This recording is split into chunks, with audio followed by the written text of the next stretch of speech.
keputusan dari Mahkamah Konstitusi, (MK), membuka peluang lebar bagi bakal calon kepala daerah untuk maju di kontestasi pilkada serentak, bahkan bagi calon yang kurang dukungan partai dan juga bagi partai yang tidak memiliki kursi di parlemen.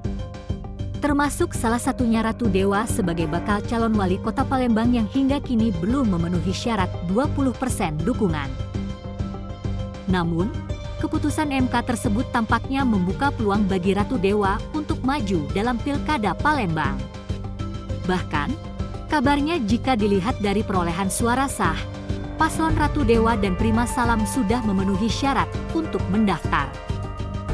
Ketika ditanya tentang strategi politiknya, Ratu Dewa menyebutkan bahwa ia telah melakukan 11 langkah sejak memutuskan untuk mencalonkan diri dalam pilkada Palembang. Sedangkan strategi yang ke-11 barulah menjalin komunikasi politik, mendekatkan diri dengan masyarakat dan sebagainya, sama seperti calon yang lain.